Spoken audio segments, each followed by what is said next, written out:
and welcome to Kajea's Vlog. Sa video na to, pag-uusapan natin, bakit kaya minsan kapag nag-upload tayo ng transactions, especially bank transactions sa Zero, madalas nakaka-encounter tayo ng error. Okay? Bakit nga ba kaya?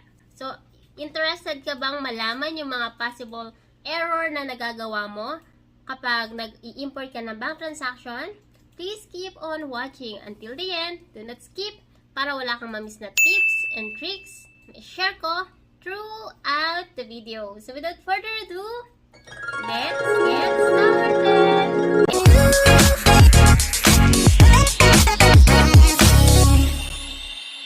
Kung bago ka lang sa channel na to, I'm Kajea, virtual assistant, executive assistant, bookkeeper, accountant. So kahit anong work, pinapasok ko, basta't online, kasi online work is amazing! Sa channel na to, didiscuss natin more on online work, tips and tricks, and mga success stories. So kung interested ka sa mga topic na yon, please consider subscribing and don't forget to hit the notification bell para wala kang ma-miss na video na ina-upload ni Kajea every single week. Okay guys, minsan kapag nagpa-process tayo ng bank transactions, di ba kino-convert natin yan from PDF to Excel, or kaya naman kahit yung mga CSV file na pinoprovide ni client, minsan kailangan pa rin natin siyang ayusin doon sa format na meron si Zero. Okay, so ano ba yung mga data na kailangan natin kapag nag-i-import tayo ng bank statement sa Zero? So number one dyan, syempre kailangan natin yung date, yung description, yung amount. Pwede siyang negative, pwede siyang positive. Kapag negative, di spent yan. Kapag positive, receive naman yan. Okay? And bukod dyan, pwede mong idagdag yung payee and reference or kung may check number. Okay? Pero kahit yung tatlo lang muna, pwede na yun. Pero for reconciliation purposes, mas okay na yung kompleto yung data na i-upload mo. May payee, may reference, kasi makakatulong yan sa atin kapag nagre-reconcile na tayo ng mga transactions, okay? Kapag nag-import ka ng transaction sa Zero, na-experience mo na ba na kahit sure ka na tama na yung format mo, tama yung date mo, tama yung amount mo, sa tingin mo balance na, sa tingin mo tama-tama na, naka-CSV file na, pero hindi pa rin nag-upload. So, bakit nga ba kaya? Okay, kahit si Kajea, nakakaranas ako ng mga ganyang error. Hindi talaga yan maiiwasan. Ang gagawin natin ngayon, papakita ko sa inyo kung ano yung mga possible reasons. So, kung makikita nyo sa screen natin, meron tayo ditong Excel sheet. So, let's say meron tayong transaction na i-upload. So, kailangan natin ng date, description, ng amount, payee, or reference. Pwede na yan. Upload tayo ng 10 transactions. So, yung mga transactions na i-upload natin ay gawa-gawa lang natin, okay? So, let's say 8/1/2022, and then description, fees, amount, -100, walang payee, walang reference, okay? Fees, let's say 50 naman. Tapos 83. Let's say salary, let's say 1,000. Okay? And then for 8, positive naman siya. Let's say invoice number 11112, and then amount niya is 4,999. Okay? Another transactions, fees ulit. Let's say -1. Date, let's say salary ulit. Okay. So, pwede na yung 6 transactions. So, meron tayong negative, meron din tayong positive. Let's add one more. 7, invoice 113, okay? And then 5,999. Okay? So, for example, ito yung mga transactions na i-upload natin. And, itry natin na i-upload to kung mababasa ba ni Zero. So, file, save as. So, sa downloads ko ilalagay, and CSV. Tapos, lagay natin dito, sample, bank transaction. Sa download natin siya ilagay. Okay? And then, i-close natin. i-upload natin. Let's say sa Business Savings Bank, okay? So, click natin tong 3 dots, import a statement, and then browse, and then sample bank transaction, and then import. Okay. So, dito naman, nabasa siya ni 0. So, pwede nating i-map and i-make sure natin na yung mappings ay correct. So, date is date, description is description, amount is transaction amount, pay is pay, reference is unassigned. So, reference. Okay? And then, if you are happy, make sure na tama yung date format mo. January 8, you can check here. Feb 8, March 8, April 8, May 8, June 8, July 8, and so on. And then, if you're happy, click save. Okay? So, for this example, hindi ko siya isi-save. Then, let's try to open that CSV file na ina-upload natin. And, ipapakita ko sa inyo kung paano kayo possible na nagkamali. Okay? Okay. So, for example, nung tina-transfer mo from PDF to CSV file, na mali ka ng type ng date. Imbes na ang format niya ay day, month, year, ang nagawa mo ngayon, month, day, year. Okay? So, ngayon, i-try natin siyang i-save. And let's try to upload. Okay?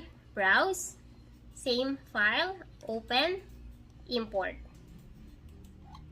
Nabasa din siya ni 0. Pero, check natin kung mababasa niya. So, ngayon, binago naman siya ni 0. Ang format naman niya ay day, month, year. Binago ni 0 yung pagkakabasa dun sa file mo. Imbes na January 8 siya, ginawa niyang August 1. Which is wrong na agad. No. Okay, so, make sure na kahit sa tingin mo, ay okay, binasa ni 0, walang mali. Make sure na chine-check mo pa rin yung date. Okay? So, ngayon, alam natin na mali yung date, ka-cancel ko. So, one reason na yon, possible na nagkamali ka doon sa date. Let's say, ganun pa rin yung issue. Yung sa format pa rin ng date. So, January 8 dapat yan. January 8, Feb 8, March 8, April 8, and so on. And then, itong line na to, nagawa mo siyang, let's say, 625 to. Imbes na 25, 6, 2022, ginawa mo siyang 6, 25, 2022. So, save natin and try natin i-upload. Let's see kung babasahin siya. Import. So, nabasa pa rin siya, guys. So, August pa rin siya, binabasa ni 0. Okay? So, ganun pa rin, guys. So, make sure na tama yung format nyo. Let's say naman, this one, natin tama naman yung date, 6-8. And then, sa amount, nagkaroon ka ng, let's say, napindot mo, unintentional mong nalagay. Or sa date, nalagay mo ganyan. So, ngayon, sinave natin and in-upload natin. Try natin, browse. Import a transaction. Import. So, an error occurred for the following reason. The file you uploaded does not contain valid statement data. Please check the file. So, yun yung reason. Possible na merong mga special character na nalagay ka sa date, amount, kaya naman sa description, walang problema yun sa special character kasi I think as long as nababasa siya ni 0, babasahin siya. Pero kapag dating sa date, nalagyan mo ng asterisk or ng kuwet or ng period or any other character na hindi naman format ng date, hindi siya babasahin ni 0. Alright? So, yun yung isang reason. Let's say, Kaji, I am pretty sure na tama lahat. Inisa-isa ko, yung format ng date ko, same lahat. Wala akong special character na nalagay, yung description ay tama, yung amount ay tama, hindi pa rin ina-upload ni 0. So, ang ginagawa ko kapag ganyan, guys, let's say, check ko na kahit 100 transactions yan, chinay ko isa-isa. Lahat tama. I am confident na wala akong mali. Ang ginagawa ko, yung mga empty columns, dinidelete ko. Kasi baka kaya siya hindi nabasa ni 0 kasi may mga extra columns na wala naman laman. So, ang ginagawa ko, itong payee and reference, since wala akong nakalagay, dinidelete ko. And then, dinidelete ko rin mula dito sa empty row na to, pababa. Dinidelete ko yan. And then, tsaka ko isi-save. Kapag ginawa ko na yan, yung transaction ay na-upload na ni 0. So, yun yung mga possible reason, guys. So, possible, mali yung format ng date mo. hindi pare-parehas. Meron kayong special character or other character na nalagay doon sa inyong date, same sa amount. Let's say nalagyan nyo ng asterisk. O kaya naman yung 59999 mo, 0.99 pa. Ganyan, nalagay mo. Hindi yan babasahin ni 0. Okay? Save natin to. I-browse natin. I-upload natin. Import. Yung date, binasa siya ni 0, pero yung date, binabasa niya ay yung transaction amount. Tapos, yung description ay tama, description, and yung amount, ganyan siya.